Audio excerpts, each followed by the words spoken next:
যারা শরিয়া চায় না, শরিয়া পছন্দ করে না, এদের সাথে একজন মুসলিমের কোনোভাবে তার যে লা ইলাহা ইল্লাল্লাহ মুহাম্মাদুর রাসূলুল্লাহ বলেছে, কোনো অবস্থায় তাদের সাথে সম্পর্ক থাকতে পারবে না। এটা হলো আমাদের দাবি। এই দাবি আমরা দেখব যে কোরআন সুন্নাহ অনুযায়ী ঠিক আছে কিনা। তো দেখেন, আমাদের যে কালেমা, এই কালেমার অংশ কয়টা? কালেমার অংশ কয়টা? কালেমার রোকন কয়টা? দুইটা। কি কি? লা ইলাহা ইল্লাল্লাহ মুহাম্মাদুর রাসূলুল্লাহ। আবার প্রথম যে অংশটা, প্রথম অংশটা আবার দুইটা ভাগে বিভক্ত, একটা ইসবাত একটা নফি, একটা ইসবাত একটা নফি। লা ইলাহা ইল্লাল্লাহ আগে বর্জন, তারপরে গ্রহণ। তো এই লা ইলাহা ইল্লাল্লাহ এ কথা বলছে যে আল্লাহ ছাড়া কোনো ইলাহ নাই, কোনো মাবুদ নাই। এখন এই যে কথাটা বললাম, এই কথাটার অর্থ কী? এই কথাটার অর্থ কী? এবং এর সাথে আমাদের যে শরিয়া শাসন, যে একজন মুসলিম হিসেবে আমাকে অবশ্যই শরিয়া শাসনকে মেনে নিতে হবে, এর বাহিরে মুসলিম হিসেবে যাওয়ার কোনো সুযোগ নাই। যদি কোনো মুসলিম বলে যে আমি শরিয়া পছন্দ করি না, শরিয়া চাই না, বা কোনো দলের যদি মূলনীতির ভিতর এটা থাকে যে আমাদের দল শরিয়া আইনে বিশ্বাসী না, তাহলে সেই ব্যক্তি ইসলাম থেকে বেরিয়ে যাবে এবং সেই সংগঠনটা দলগতভাবে একটা কুফরি সংগঠন। সেই সংগঠনটা দলগতভাবে একটা কুফরি সংগঠন। কোনো মুসলিম সেই দলের সদস্য হতে পারে না। যারা সদস্য হবে দলগতভাবে তারা কাফের, ব্যক্তিগতভাবে কেউ মুসলিম হলে হতে পারে, দলগতভাবে তারা কাফের, ব্যক্তিগত পর্যায়ে কেউ মুসলিম হলে হতে পারে, কারণ তাদের দলীয় মূলনীতির ভিতর ঈমান ভঙ্গের কারণ রয়েছে। দলীয় মূলনীতির ভিতর কি রয়েছে? ঈমান ভঙ্গের কারণ রয়েছে। আমার কথা কি বুঝতে পেরেছেন? হ্যাঁ, এবার চলেন আমরা মূল আলোচনায় ঢুকি। তো আমরা যে লা ইলাহা ইল্লাল্লাহর মাধ্যমে যে তাওহীদকে গ্রহণ করলাম, এই তাওহীদটা কয়েকটা প্রকারে বিভক্ত। মৌলিকভাবে তাওহীদের প্রকার কত জানেন? কয় প্রকার তাওহীদ? কি কি? তাওহীদুল উলুহিয়া, তাওহীদুর রুবুবিয়া, তাওহীদুল আসমা ওয়াস সিফাত। মানে কি? মানে হলো আল্লাহকে ইলাহ হিসেবে এক বলে বিশ্বাস করা, আল্লাহকে ইলাহ হিসেবে এক বলে বিশ্বাস করা। দ্বিতীয় নাম্বার, আল্লাহকে রব হিসেবে এক বলে বিশ্বাস করা। তিন নাম্বার, আল্লাহর যত নাম এবং গুণাবলী আছে সে সকল ক্ষেত্রে আল্লাহকে এক ও একক হিসেবে গণ্য করা, সেই নাম এবং গুণাবলী দ্বারা অন্য কাউকে গুণান্বিত না করা, সেক্ষেত্রেও আল্লাহকে এককের স্থানে রাখা। এই হলো আসমা ওয়াস সিফাত, আল্লাহর নাম ও গুণাবলীর ক্ষেত্রে আল্লাহকে এক বলে বিশ্বাস করার অর্থ। তাহলে প্রথম প্রকার হচ্ছে তাওহীদুল উলুহিয়া। মক্কার মুশরিকদের বড় ঝামেলা ছিল তাওহীদুল উলুহিয়ার ক্ষেত্রে, বড় ঝামেলা ছিল। অন্য ক্ষেত্রে ছিল না বিষয়টা কিন্তু এমন নয়। যারা বলে যে অন্য ক্ষেত্রে ছিল না, শুধুমাত্র তাওহীদুল উলুহিয়ার ক্ষেত্রে মক্কার মুশরিকরা তারা তাওহীদুর রুবুবিয়্যাহ খুব ভালোভাবে বিশ্বাস করত, আমি তাদের সাথে একমত নই, তাদের সাথে আমি একমত নই। আচ্ছা, তো আমরা দেখব যে তাওহীদুল উলুহিয়া, এই তাওহীদুল উলুহিয়ার আরেকটা নাম আছে তাওহীদুল ইবাদা। তাওহীদুল ইবাদা মানে হচ্ছে বান্দার সে সকল কাজ, যেই কাজগুলো আল্লাহ নির্ধারণ করেছেন যে এই কাজগুলো বান্দা একমাত্র আমার জন্য করবে, সেই কাজগুলো অন্য কারোর জন্য না করা। যেমন বান্দা সিজদা করবে, এটা আল্লাহ বান্দার এই কর্মটাকে আল্লাহ নির্ধারণ করেছেন যে বান্দা এটা একমাত্র কার জন্য করবে? আল্লাহর জন্য করবে। এটা যদি বান্দা অন্য কাউকে দিয়ে দেয়, এই সিজদাটা মাজারে যে সিজদা দিল, কোনো গায়রুল্লাহর সামনে সিজদা দিল, কোনো পাথরের সামনে সিজদা দিল, কোনো মূর্তি, তাহলে তাওহীদুল ইবাদা যেটা, অর্থাৎ ইবাদতের ক্ষেত্রে বা তাওহীদুল উলুহিয়া যেটা ইলাহ হিসেবে যে আল্লাহকে এক বলে বিশ্বাস করার কথা ছিল, সেখানে সে কি করলো? শিরক করলো। সেখানে সে শিরিক করলো। আমি চেষ্টা করতেছি সহজ ভাষায় বোঝানোর।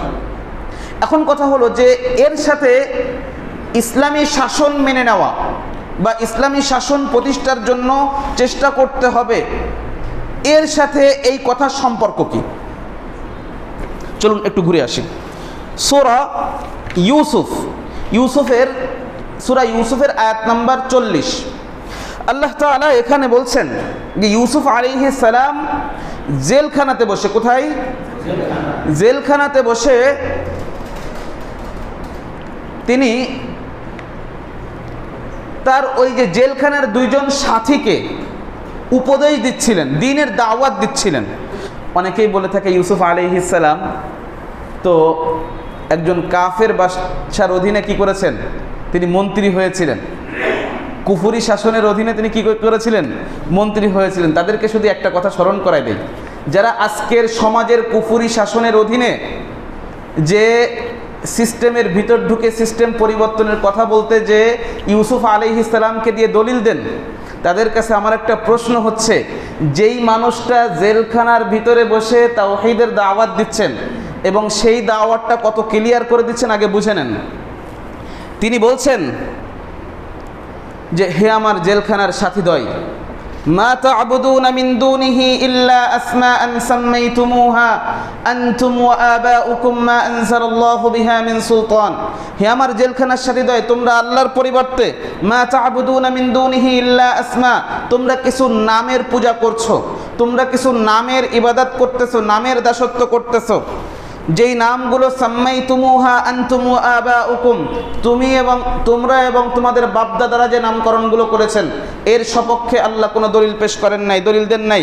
মা আনজালাল্লাহু বিহা মিন সুলতান, এদেরকে রব হিসেবে মেনে নেওয়া বা এদের আদেশ নিষেধগুলো মেনে নেওয়া, এর সপক্ষে আল্লাহ তাআলা কোনো প্রমাণ প্রেরণ করেন নাই, কোনো প্রমাণ তিনি নাজিল করেন নাই। ইনিল হুকমু ইল্লা লিল্লাহ, শুনে রাখো বিধান দেওয়ার অধিকার একমাত্র আল্লাহর। আমারা আল্লাহ তা'বুদু ইল্লা ইয়া, তিনি আদেশ দিয়েছেন যে তোমরা একমাত্র তারই ইবাদত করো।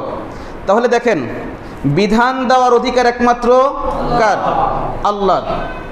তাহলে বিধানের সাথে যাবতীয় বিষয় জড়িত রয়েছে, রাষ্ট্রের সকল পর্যায়ের বিধান। এরপরেই বলা হচ্ছে আমারা আল্লাহ তা'বুদু ইল্লা ইয়া, তোমরা একমাত্র তারই ইবাদত করো। তার মানে হচ্ছে যদি একমাত্র আল্লাহর ইবাদত হতে হয় তাহলে রাষ্ট্র পরিচালনার মূলনীতিতেও আপনাকে কি আনতে হবে? ওই ইনিল হুকমু ইল্লা লিল্লাহ বাস্তবায়ন করতে হবে। অর্থাৎ বিধান দেওয়ার অধিকার একমাত্র কাকে বানাতে হবে? আল্লাহকে বানাতে হবে। কোনো গায়রুল্লাহর কাছে বিধান তৈরির ক্ষমতা দেওয়া যাবে না। যদি দেওয়া হয় শিরক, যদি দেওয়া হয় তাহলে শিরক। তাহলে যে ইউসুফ আলাইহিস সালাম জেলখানাতে বসে আল্লাহর হাকিমিয়াতকে, আল্লাহর শাসনকে, আল্লাহর শরিয়াকে, আল্লাহর বিধানকে মেনে নেওয়াটা তাওহীদের অংশ বলতেছেন, সেই তিনি কি আবার জেলখানা থেকে বের হওয়ার পরে যখন সমস্যার ভিতর ছিলেন তখন তাওহীদের দাওয়াত দিচ্ছেন, আর যখন আর সমস্যা ছিল না তখন তিনি সেই তাওহীদ ভুলে গেছিলেন? তখন তিনি সেই তাওহীদ ভুলে গিয়েছিলেন।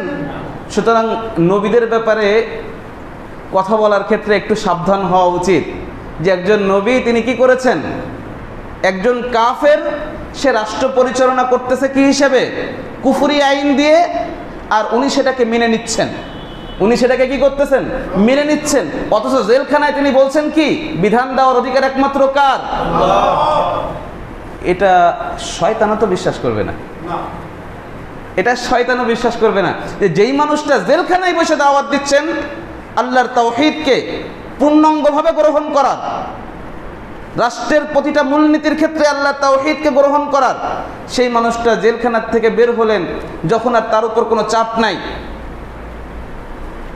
এখন বলতে পারেন যে তাহলে বিষয়টা কি হলো? তো সেদিক গেলে তো আলোচনা আর এগোনো যাবে না, একটু বলে দিই সংক্ষেপে। তা হলো ইউসুফ আলাইহিস সালাম যখন জেলখানা থেকে বের হলেন তখন মিশরের বাদশা তাকে নিজের একান্ত কাছের হিসেবে গ্রহণ করলেন। وقال الملك اوتوني به استخلصه لنفسي فلما كلمه। আল্লাহ বলছেন যখন ইউসুফ আলাইহিস সালাম বাচ্চার সাথে কথা বললেন, কি কথা বললেন? যে কয়টা আসন ভাগাভাগি হবে এই ব্যাপারে কথা বললেন। ফালাম্মা কাল্লামাহু, যখন ইউসুফ আলাইহিস সালাম তার সাথে কথা বললেন। ইউসুফ আলাইহিস সালাম একজন নবী, কথা বলতেছেন তো কোন ব্যাপারে কথা বলতেছেন? যিনি জেলখানায় দাওয়াত দিচ্ছেন তাওহীদের, তো তিনি যখন বাচ্চার সাথে কথা বলতেছেন, সুযোগ পেয়েছেন, তো কোন কথা তিনি বলেছেন তার সাথে? আব্দুল্লাহ ইবনে আব্বাস রাদিয়াল্লাহু আনহু তিনি বলতেছেন যে ইউসুফ আলাইহিস সালাম বাচ্চাকে ইসলামের দাওয়াত দিয়েছিলেন এবং তিনি সে দাওয়াত গ্রহণ করে নিয়েছিলেন। ফালাম্মা কাল্লামাহু, যখন ইউসুফ আলাইহিস সালাম তার সাথে কথা বললেন, তো নিঃসন্দেহে একজন নবী, তার কাছে তো সবথেকে গুরুত্বপূর্ণ যে দুনিয়ায় কোথাও শিরিক হচ্ছে বা কোনো একটা মানুষ নবীদের কাছে আসবে শিরিক অবস্থায়, অথচ তিনি তাকে তাওহীদের দাওয়াত দিবেন না, এমনটা নবীদের ক্ষেত্রে হতো না। তো ইউসুফ আলাইহিস সালাম বাচ্চার সাথে কথা বললেন, তো নিঃসন্দেহে তিনি রাষ্ট্র ভাগাভাগির ব্যাপারে কথা বলেন নাই, যে কার কয়টা আসন লাগবে আসো, এই আসন ভাগাভাগি নিয়ে কথা বলেন নাই। তিনি কথা বলেছেন তাওহীদের দাওয়াত দিয়েছেন। এজন্য বাচ্চা পরে বলতেছেন ফালাম্মা কাল্লামাহু ক্বাল ইন্নাকাল ইয়াউমা লাদাইনা মাকিনুন আমিন, তুমি আমার কাছে আজ একজন বিশ্বস্ত এবং সম্মানিত হিসেবে ভূষিত হলে। তাহলে কোন কথার পরে এই স্বীকৃতি বাচ্চা কোন কথার পরে দিচ্ছে? আব্দুল্লাহ ইবনে আব্বাস রাদিয়াল্লাহু আনহু ইনশাআল্লাহ সঠিক বলেছেন। বুঝতে পেরেছেন? আর যদি সেটা নাও হয়, যদি আব্দুল্লাহ ইবনে আব্বাস রাদিয়াল্লাহু আনহু তাফসীরকে আমরা যদি ভুলও বলে নেই, তারপরেও কথা হচ্ছে যে যেই মানুষটা কি করেছেন, জেলখানায় তাওহীদের দাওয়াত দিয়েছেন, সেই মানুষটা এর থেকে বের হয়ে অবশ্যই কি করেন নাই, এই কুফরি শাসনকে তিনি মেনে নেন নাই। আল্লাহ তাআলা বোঝার তৌফিক দান করেন। এরপরে অন্য আয়াত, আল্লাহ তাআলা সূরা আল বাকারার আয়াত নাম্বার 256 আল্লাহ বলেন লা ইকরাহা ফিদ্দিন ক্বাদ তাবায়্যানা রুশদু মিনাল গাই। দ্বীনের ভিতর কোনো জোর জবরদস্তি নাই, দ্বীনের ভিতর কোনো জোর জবরদস্তি নাই। ক্বাদ তাবায়্যানা রুশদু মিনাল গাই, গুমরাহি থেকে হিদায়াত স্পষ্ট হয়ে গেছে। সুতরাং ফামান ইয়াকফুর বিত্তাগুতি ওয়া ইউমিন বিল্লাহ, যে ব্যক্তি তাগুতকে বর্জন করলো, তাগুতকে বর্জন করে এক আল্লাহর প্রতি ঈমান আনলো। আজকে তো তাগুতের আলোচনা করতে মানুষ ভয় পায়, এই শব্দটা বলতে ভয় পায়। আর এক শ্রেণী তাগুতের কথা বললে আবার তাদের আবার একটু মুখ কালা হয়ে যায়। যাই হোক, তো আল্লাহ বলছেন যে ফামান ইয়াকফুর বিত্তাগুতি, যে ব্যক্তি তাগুতকে অস্বীকার করলো। তাগুত হচ্ছে এমন সমস্ত মিথ্যা ইলাহ যাদের দাসত্ব করা হয়, যাদের কি করা হয়, আল্লাহর পরিবর্তে যাদের কি করা হয়, দাসত্ব করা হয়। যেমন ফিরাউন একটা তাগুত, ইন্নাহু তগা, ইন্নাহু তগা, সে কি করে, তাগুতের শাব্দিক অর্থ চরম পর্যায়ের সীমা লঙ্ঘনকারী। আল্লাহ তাআলা ফিরাউনকে তাগুত বলেছেন, ইন্নাহু তগা, সে সীমা লঙ্ঘন করেছে, সে একটা তাগুত। কারণ সে আল্লাহ মিশর ভূখণ্ডে আল্লাহর আইনকে কি করেছিল, বাতিল সাব্যস্ত করেছে। বলছে মিশর ভূখণ্ডে সে এখানে আনা রব্বুকুমুল আলা, আমি এখানের বড় রব, আমি এখানের বড় রব, আনা রব্বুকুমুল আলা, সে বলে দিয়েছে যে মিশর ভূখণ্ডে আমার কি চলবে, দাসত্ব চলবে। তো এই যে তাগুতের বিষয়টা আসলো, এখন রাষ্ট্রে যারা আল্লাহর আইনকে বাতিল করে আইন তৈরি করতেছে, আইন দিচ্ছে, এরা কি তাগুত। ইমাম ইবনে কাইয়িম রাহিমাহুল্লাহ তাগুতকে 5 প্রকারে বিভক্ত করেছেন। তার ভিতর একটা প্রকার হলো এটা, যারা আল্লাহর আইনের বিপরীতে আইন তৈরি করে, আইন বিধান তৈরি করে। তো এদেরকে অস্বীকার করতে হবে, এদের সাথে কুফরি করতে হবে, এদেরকে বলতে হবে যে আমরা তোমাদেরকে মানি না। এটা আমাদের তাওহীদের অংশ, এটা আমাদের। আল্লাহ বলছেন ফামান ইয়াকফুর বিত্তাগুত, যে তাগুতকে বহু বচন এনেছেন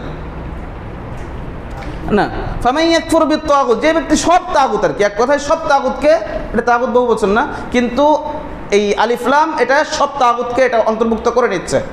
ফামান ইয়াকফুর বিত্তাগুতি ওয়া ইউমিন বিল্লাহ, এরপরে যে আল্লাহর প্রতি ঈমান আনলো, তাহলে আল্লাহর প্রতি ঈমানের জন্য আল্লাহ শর্ত করেছেন তাগুতকে কি করা? বর্জন করা। ঈমানের জন্য শর্ত।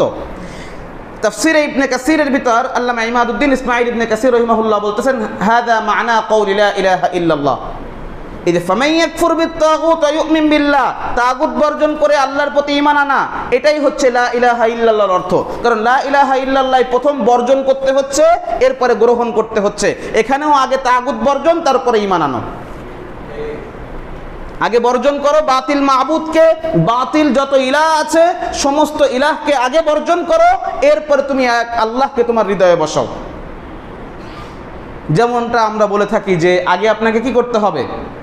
পুরাতন যে রং আছে বিল্ডিংয়ে সেটা আগে ঘুষে মাঝে সব সাফ করে ফেলতে হবে, এরপরে নতুন রং দেন, তাহলে ওটা টেকসই হবে। এই জন্য আল্লাহ বলতেছেন কি, যে ব্যক্তি এমনটা করবে ফাকাদ ইসতামসাকা বিল উরওয়াতিল উসকা, সে একটা মজবুত হাতল ধারণ করলো, লান ফিসাম লাহা, এটা আর ছিঁড়ে যাবে না।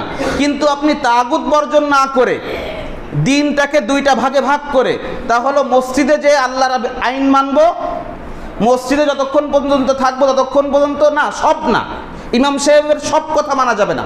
ইমাম সাহেব যতক্ষণ পর্যন্ত নামাজের ভিতর থাকবে, যতক্ষণ পর্যন্ত রোজার ভিতর থাকবে, যতক্ষণ পর্যন্ত মসজিদের দান সৎকার বিষয় থাকবে, অতক্ষণ পর্যন্ত ইমামের কথা মানতে হবে। কিন্তু ইমাম যখন রাষ্ট্র নিয়ে কথা বলবে তখন ইমামের ঘুষি ঠেঙ্গাতে হবে। বুঝতে পেরেছেন? তো এই যে বিষয়টা, এটা আমাদের বর্তমান সেকুলার যে রাজনৈতিক ধারা, সেকুলার রাজনৈতিক ধারার মূল ভিত্তি হচ্ছে এটা। তাদের কথা হচ্ছে যে রাষ্ট্রের ক্ষেত্রে যখন আলেমরা কথা বলতেছে, রাষ্ট্রের কোনো বিষয়ের ক্ষেত্রে আলেমরা কথা বললে তখন সেটাকে তুচ্ছ তাচ্ছিল্য করে উড়ায় দেয়। রাষ্ট্র আর হুজুর কেমন জানো, ওদের কাছে এটা মেলে না, ওদের কাছে এটা মেলে না। আবার এখানে তারা বলে যে কোরআন হাদিসের অপব্যাখ্যা করা হচ্ছে, তো সঠিক ব্যাখ্যাটা কারা দিবে? আলেমরা যখন কথা বলতেছে তখন বলতেছে কোরআন হাদিসের অপব্যাখ্যা করা হচ্ছে। কোরআন হাদিসের কোথাও রাষ্ট্র পরিচালনার কথা নাই, রাজনীতির কথা নাই, তো এটা কিসের কথা? এটা কিসের কথা? তাগুত বর্জন করতে হবে, তার মানে রাষ্ট্রের থেকে এই সমস্ত মিথ্যা মাবুদকে ডাস্টবিনে একেবারে ছুঁড়ে ফেলতে হবে। যারা মিথ্যা মাবুদ হিসেবে বসে আছে, যারা মানুষের প্রভু হওয়ার চেষ্টা করতেছে, এদেরকে ডাস্টবিনে ছুঁড়ে ফেলতে হবে। এটা আমাদের ঈমানের অংশ, এটা আমাদের ঈমানের অংশ। এটা ছাড়া আমাদের ঈমান পরিপূর্ণ হচ্ছে না। ফামান ইয়াকফুর বিত-তাগুত, আল্লাহ আগে তাগুত বর্জনের কথা বলেছেন, এরপরে বলছেন ওয়া ইউমিন বিল্লাহ, এরপরে তোমার কি করতে হবে? ঈমান আনতে হবে। আগে বাতিল বর্জন করো, এরপরে সত্য গ্রহণ করো। তাহলে আমাদের ইবাদতের সাথে সম্পর্ক বুঝতেছেন তো? রাষ্ট্রের কি সম্পর্ক? রাষ্ট্র পরিচালনার সম্পর্ক আমাদের কিসের সাথে? ইবাদতের সাথে সম্পর্ক, আমাদের ইবাদতের সাথে সম্পর্ক। আল্লাহ তাআলা অন্য আয়াতে, যেটা সূরা আত-তাওবা আয়াত নাম্বার 31, আল্লাহ বলেছেন ইত্তাখাযু আহবারাহুম ওয়া রুহবানাহুম আরবাবাম মিন দুনিল্লাহ ওয়াল মাসীহ ইবনে মারইয়াম। আল্লাহ বলেছেন যে ইহুদি এবং খ্রিস্টানরা তাদের যে আহবার এবং রুহবান রয়েছে, আহবার ধর্মীয় আলেম যারা রয়েছে, অরুহবান এবং পাদ্রী, এই শ্রেণীকে আল্লাহর পরিবর্তে তারা রব হিসেবে গ্রহণ করেছিল। এখান থেকে ক্লিয়ার হয়ে যাবে যে যার আদেশ নিষেধ মানা হয়, যার কি মানা হয়? আদেশ নিষেধ মানা হয়, সে মৌলিকভাবে কার আসনে থাকে? রবের আসনে থাকে। এই আয়াত স্পষ্ট করে দিচ্ছেন।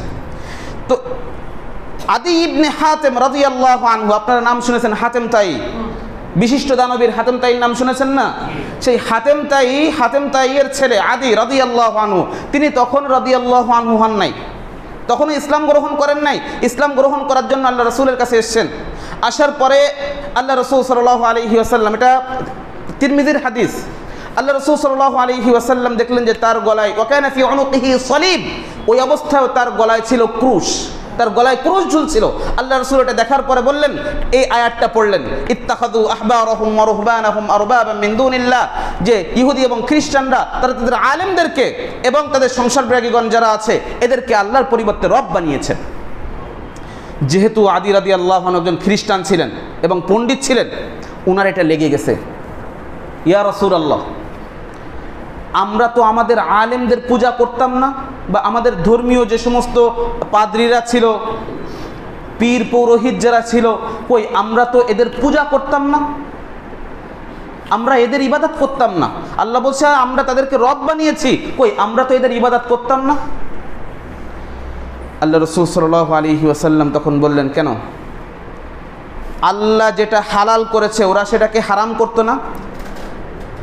আবার আল্লাহ যেটাকে হারাম করেছে ওরা সেটাকে হালাল করতো না? কয় হ্যাঁ, ওরা এই কাজগুলো করতো। আল্লাহর হালালকৃত জিনিসকে হারাম করতো আর হারামকৃত জিনিসকে হালাল করতো, আল্লাহর বিধানকে উল্টে দিত। আমাদের দেশে তো এগুলো হয় না মনে হয়, হয় নাকি? হয়, সত্যিই হয়। কোথায় হয়?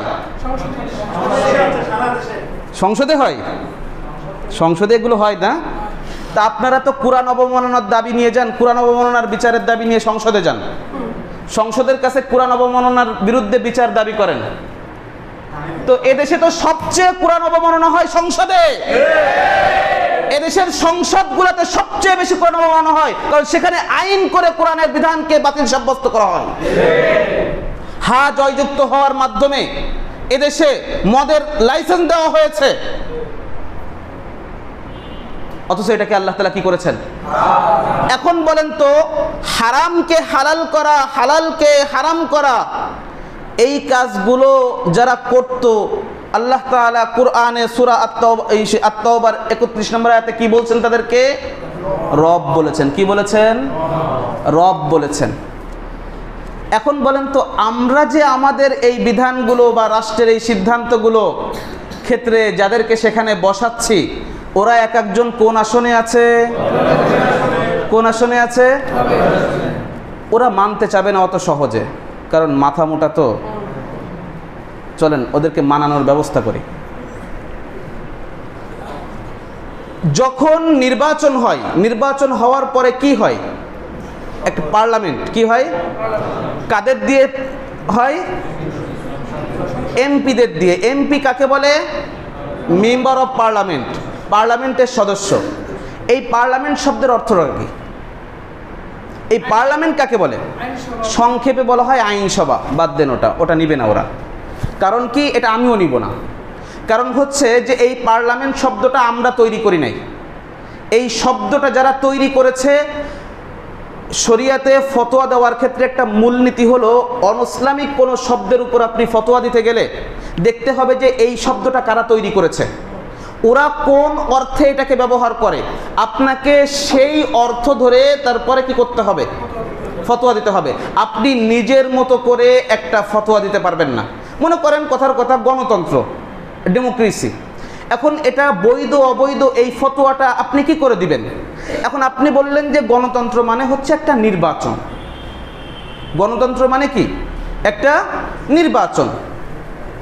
ব্যাস, আপনি আপনার মতো করে ব্যাখ্যা করলেন। কিন্তু কথা হলো যে গণতন্ত্রের জনক যারা, তারা কি এই সংজ্ঞা দিয়েছেন কিনা?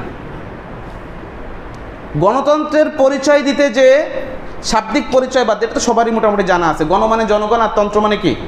আইন। ডিমোস অ্যান্ড ক্রাইটেরিয়া, এই দুটা ল্যাটিন শব্দ থেকে এটা তৈরি হয়েছে। একটার অর্থ শাসন, একটার অর্থ কি? জনগণ। তার মানে জনগণের শাসন। ওইটার ভিতরেই কুফুর আছে, তারপর ওরা মেনে নিবে না, ধরলাম দরকার নেই মানান। এখন কথা হলো যে আপনি সেই কুফুরি অর্থটাকে বাদ দিয়ে আপনি গণতন্ত্রের অর্থ নিয়েছেন কি? নির্বাচন পদ্ধতি। আচ্ছা, আব্রাহাম লিঙ্কন যখন তার সেই ঐতিহাসিক বক্তব্য, সেই বক্তব্য যখন দিয়েছিলেন, তো কোথায় দিয়েছিলেন যেন? গেটিসবার্গে দিয়ে দিয়েছিলেন। তো সেখানে এই বক্তব্য দেওয়ার সময় উনি কি গণতন্ত্রের এই সংজ্ঞা দিয়েছিলেন? উনি কি বলেছিলেন?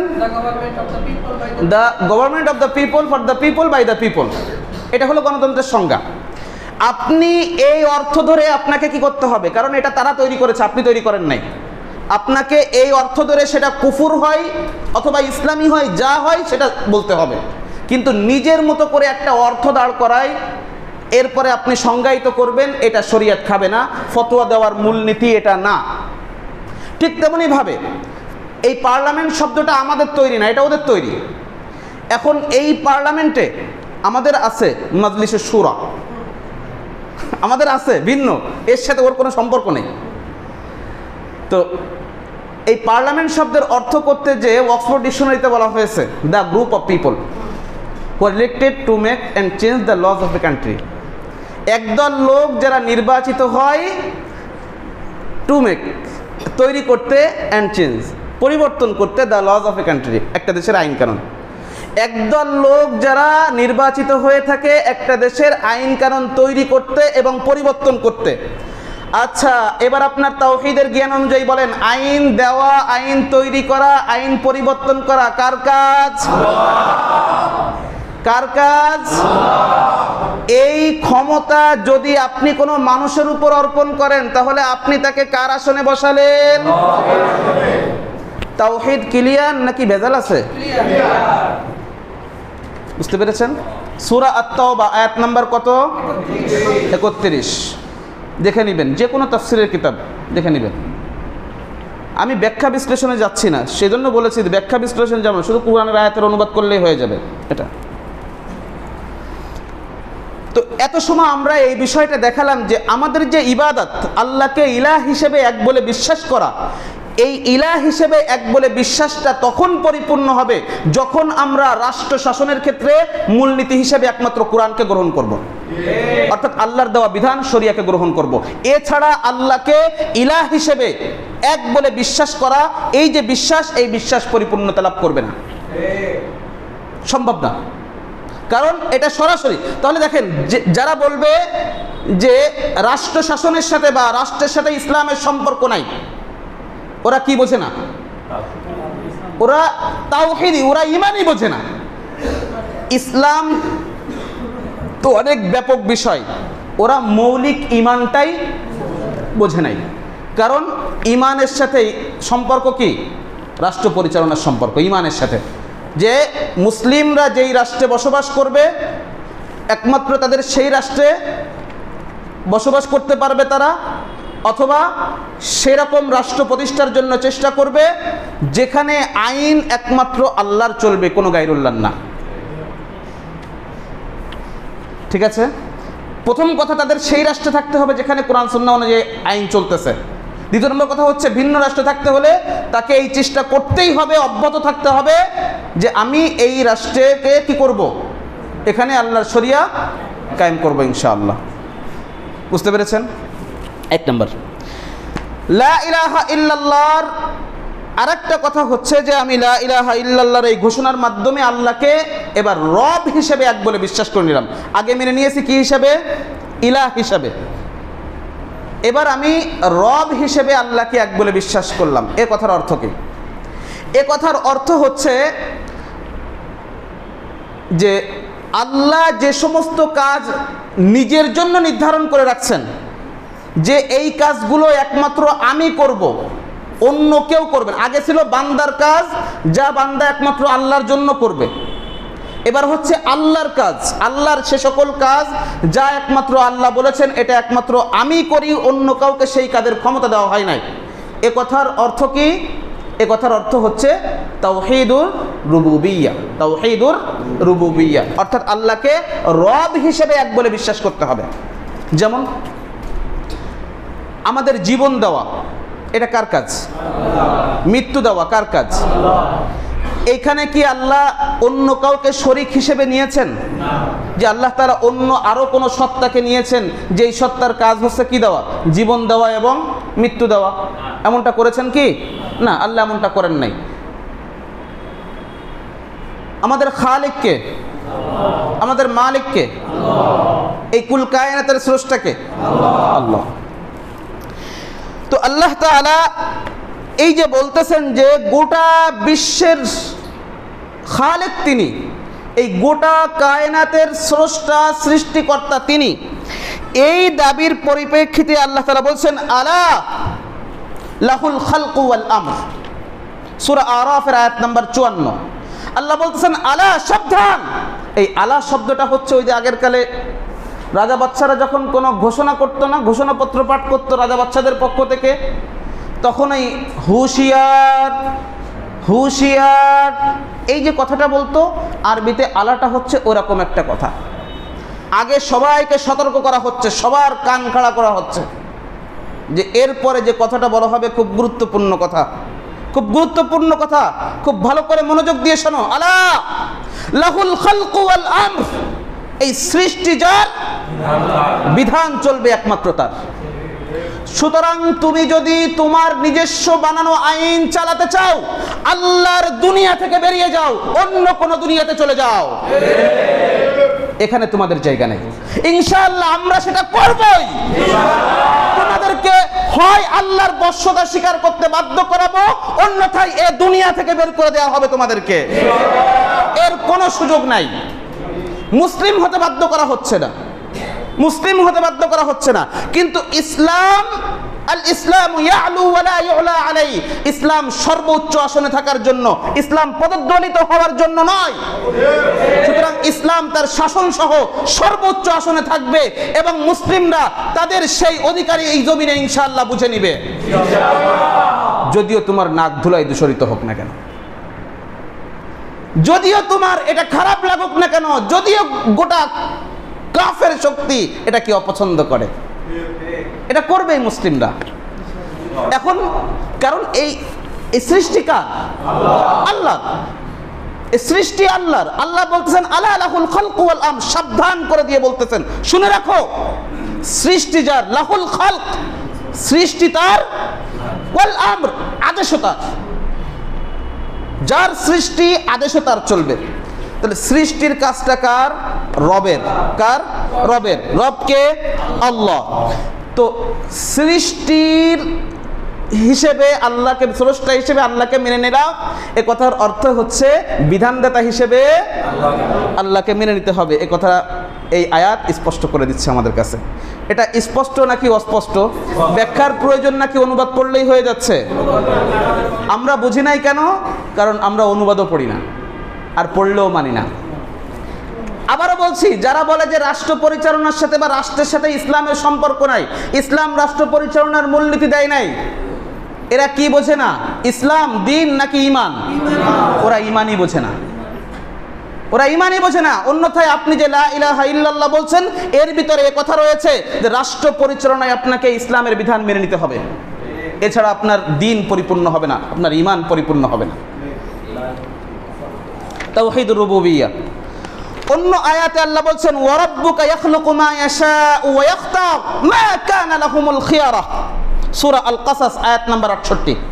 আল্লাহ বলতেছেন ওয়া রাব্বুকা ইয়াখলুকু মা ইয়াশাউ ওয়া ইখতার, আপনার রব, হে নবী, আপনার রব ইয়াখলুকু মা ইয়াশা, যা ইচ্ছা তিনি সৃষ্টি করেন, ওয়া ইখতার, এবং সেটাকে মনোনীত করেন, সেটাকে বিশেষ মর্যাদা দিয়ে থাকেন। মা কানা লাহুমুল খিয়ারা, তবে শুনে রাখেন তাদের কোনো নিজস্ব ইচ্ছাধিকার নাই। এ কথার অর্থ কি? এ কথার অর্থ কি? এ কথার অর্থ হচ্ছে আল্লাহ আমাদের জন্য যে বিধান দিবেন, সেই বিধানটাই আমাদের জন্য শিরোধার্য, সেখানে কোনো ইচ্ছাধিকার দেওয়া হয় নাই, না, অন্য ভাষায় বললে না ভোটের সুযোগ রাখা হয় নাই। একমাত্র হলো যে আল্লাহর বিধানটা মেনে নিতেই হবে যদি আপনি মুসলিম থাকতে চান। আর যদি আপনি আল্লাহর বিধানের প্রতি বৃদ্ধাঙ্গুলি দেখান, অথবা আপনার দলের মূলনীতি হিসেবে বলেন যে আমার দলটা শরিয়া আইনে বিশ্বাস করে না, ওয়াল্লাহি ওয়াল্লাহি এই বিশ্বাস যারা করে তারা কেউ মুসলিম নয়। এই বিশ্বাস যারা করে তারা কেউ মুসলিম নয়। এটা যদি কোনো দলের আদর্শ হয়ে থাকে, তাহলে সেই দলের সদস্যরা দলগতভাবে কাফের, ব্যক্তিগতভাবে মুসলিম হতে পারে, কিন্তু তাদেরকে আমরা বলবো যে আপনি একজন বিভ্রান্ত, আপনি একজন পথভ্রষ্ট মুসলিম। যে কোনো মুহূর্তে আপনি ঈমান থেকে বেরিয়ে যেতে পারেন। কেউ এসে বলতে পারে যে আমার দলের মূলনীতি এটা, কিন্তু আমি এই মূলনীতিতে বিশ্বাস করি না, তাহলে আমি বলবো যে আপনি এমন দলের সদস্য পদ অবশ্যই বাদ দিবেন, আপনাকে বাদ দিতেই হবে, কোনো সুযোগ নেই, কোনো সুযোগ নেই। এ কথাগুলো আমরা রাজনৈতিক হুঙ্কার হিসেবে বলি না, এ কথাগুলো আমরা বলি কি হিসেবে? ঈমানের জায়গা থেকে, ঈমানের জায়গা থেকে। কারণ আপনার ঈমানটা বাঁচাতে চাই। আলেম হিসেবে আপনারা মনে করেন আলেম, সেই জায়গা থেকে আমাদের এটা দায়িত্ব। আমি রাজনৈতিক হুঙ্কার দেই না, কারণ আমি মনে করি রাজনৈতিক জায়গা থেকে কথা বলার থেকে গুরুত্বপূর্ণ মানুষের ঈমানের জায়গা থেকে কথা বলা। মানুষ রাজনৈতিক হুঙ্কারকে রাজনৈতিক হুঙ্কার মনে করে বর্জন করে, কিন্তু ইমানের জায়গা থেকে যখন কথা বলা হয় তখন মানুষের ইমানটা নাড়া দিয়ে ওঠে, মানুষের ইমানটা নাড়া দেয়। এজন্য দায়ীদের উচিত হচ্ছে ওই জায়গা থেকে কথা বলা, ইমানের জায়গা থেকে কথা বলা, যে আমি রাষ্ট্র পরিচালনার হুঙ্কার হিসেবে এই সমস্ত রাষ্ট্রীয় হুঙ্কার মানে কি বলে রাজনৈতিক হুঙ্কার, এটা আমরা পরিহার করব। আমরা চেষ্টা করব ইমানের জায়গা থেকে কথা বলার, যে আমার ইমান আমাকে এটা সাপোর্ট করে না যে আমি রাষ্ট্র পরিচালনা হিসেবে কোনো কুফরি আইনকে মেনে নিব, এটা আমার ইমান সাপোর্ট করে না। ভাই আমি কি করব, আমার ইমান সাপোর্ট করতেছেন, আমি কি করব বলেন, আমার ইমান সাপোর্ট করে না, এটা আমি কি করে মেনে নিব ভাই, আমার তো হাত পা বাঁধা। আল্লাহ বলেছেন মা কানা লাহুমুল খিয়ারা, আরে এদের কোনো ইচ্ছাধিকার নাই, আল্লাহ আমার হাত পা বেঁধে দিয়েছেন, আল্লাহ আমার হাত পা বেঁধে দিয়েছেন, এদের কোনো ইচ্ছাধিকার নাই, আল্লাহ যা দিবে ব্যাস ওটাই তার মেনে নিতে হবে। যেখানে অন্য আয়াতে আল্লাহ ক্লিয়ার করে বলেছেন ওমা কানা লিমুমিনিন ওয়ালা মুমিনাতিন ইযা কাদাল্লাহু ওয়া রাসূলুহু আমরান আই ইয়াকুনা লাহুমুল খিয়ারাতু মিন আমরিহিম, কোন মুমিন সেটাই পুরুষ হোক নারী হোক, তার জন্য আল্লাহ এবং তার রাসূল কোনো ফয়সালা দেওয়ার পরে সেটা মানা না মানার এমন ইচ্ছাধিকার থাকে না, যে চাইলে মানবে না চাইলে মানবে না, বরং আল্লাহ এবং তার রসুল কোনো ফয়সালা দিলে সেটা মেনে নেওয়াটা তাদের জন্য শিরোধার্য। তার মানে কোরআন এবং সুন্নায় যে ফয়সালা দেওয়া হয়েছে রাষ্ট্র পরিচালনা হিসেবে ব্যক্তি জীবনে, পারিবারিক জীবনে, সামাজিক জীবনে, রাষ্ট্রীয় জীবনে, এমনকি আন্তর্জাতিক জীবনেও আপনাকে যে ফয়সালা কোরআন এবং সুন্নাহ দিয়েছে সেটা আপনি মানতে বাধ্য। আল্লাহ বলেছেন আপনার এর বিপরীতটা করার কোনো অধিকার দেওয়া হয় নাই, যদি আপনি সেই এর বিপরীতটা করেন তাহলে অনধিকার চর্চা করতেছেন, এবং এটা ইসলামের পরিচয় বহন করে এটা করার সুযোগ নাই। হ্যাঁ, আপনি একটা মুসলিম নাম দখল করে থাকলে যে আপনি মুসলিম হবেন এমনটা না, যে আপনার একটা মুসলিম নাম আছে, আপনার নাম বড় করে আব্দুল্লাহ, তো রইসুল মুনাফিকিনের নামও তো আব্দুল্লাহ, মুনাফিকদের সর্দারের নাম কি, তো নামে কি যায় আসে, আমার নামও আব্দুল্লাহ, তো নামে কি যায় আসে, আমাদের মুতাওয়াল্লি সাহেবের নাম ছিল আব্দুল্লাহ, আল্লাহ তাআলা ওনাকে জান্নাত নসিব করেন, তো নামে কি যায় আসে, আপনার কাম কি সেটা হবে মূল্যায়ন, আপনার কাজটা কি সেটা মূল্যায়ন হবে আল্লাহর কাছে, নাম দিয়ে কিছু যায় আসে না। এগুলো আমরা নাম এক একজন এক এক রকম বড় বড় নাম রেখেছি। আল্লাহ রাসূল সাল্লাল্লাহু আলাইহি ওয়াসাল্লাম মক্কা বিজয়ের পরে ওই যে 14 জন নারী পুরুষকে কি করেন নাই, ক্ষমা করেন নাই, আদেশ ছিল কি যেখানেই পাবে সেখানেই হত্যা করবে। মক্কা বিজয়ের যে সাধারণ ক্ষমা, সেই সাধারণ ক্ষমায়ও যারা ক্ষমা পায় নাই, এত গুরুতর অপরাধ তারা করেছিল, সাধারণ ক্ষমায়ও তাদের ক্ষমা করা হয় নাই। তার ভিতর একজনের নাম ছিল আব্দুল্লাহ ইবনে খাতাল, নাম কি আব্দুল্লাহ ইবনে খাতাল। সাহাবা ইকরামের এই ঘোষণা, আল্লাহ রাসূলের এই ঘোষণা ওর কানে পৌঁছে গেছে যে আমার ব্যাপারে ঘোষণা হয়েছে, যেখানেই পাবে সেখানেই হত্যা করতে বলা হয়েছে আমাকে। ও মোটামুটি চেষ্টা করতেছে যে কোনোভাবে দৌড়ায় যদি একবার বাইতুল্লাহ পৌঁছে যেতে পারি, বাইতুল্লাহর গিলাফটা জড়িয়ে ধরতে পারি, তো আল্লাহ তো কোরআনে বলছে ওমান দাখালাহু কানা আমিনা, যে একবার এখানে প্রবেশ করবে সে নিরাপদ, আমি মনে হয় পার পেয়ে যাব। ও মোটামুটি সাহাবাদের চোখ ফাঁকি দিয়ে আব্দুল্লাহ ইবনে খাতাল ওই পর্যন্ত পৌঁছে গেছে যে কাবার গিলাফ জড়ায় ধরে নিয়েছে। সাহাবা ইকরাম আল্লাহ রাসূলকে বললেন ইয়া রাসূলুল্লাহ ইন্না ইবনে খাতাল মুতাআল্লিক বিআস্তারিল কাবা, হে আল্লাহ রসুল আব্দুল্লাহ ইবনে খাতাল তো কাবার গিলাফ জড়ায় ধরে নিয়ে আছে। আল্লাহ রসুল বললেন ওকে ওই কাবার গিলাফের উপর ঠেক দিয়ে হত্যা করে ফেলো, ওকে ওই কাবার গিলাফের উপর ঠেক দিয়ে হত্যা করে দাও। কারণ আল্লাহ তাআলা বাইতুল্লাহর ভিতরে যে এই নিরাপত্তার যে বিষয়টা, ওই মক্কা বিজয়ের ওই দিন সামান্য সময়ের জন্য এই বিধানটা উঠাই নিয়েছিলেন, বুঝতে পেরেছেন? এরপরে আবার কিয়ামত পর্যন্ত এই বিধান আল্লাহ তাআলা দিয়ে দিয়েছেন, এই ব্যাপারে হাদিস রয়েছে, যেহেতু আলোচনার বিষয় ওইটা নিয়ে ওদিকে যাচ্ছি না। তাহলে দেখেন, নাম দিয়ে কিছু হবে না, নাম দিয়ে কিছু হবে না, হবে কি দিয়ে? কাজ দিয়ে। তাহলে আল্লাহ এবং তার রসুল কোনো ফয়সালা দেওয়ার পরে সেটা মানা না মানার এমন ইচ্ছাধিকার কি আমাদের থাকে? থাকে না।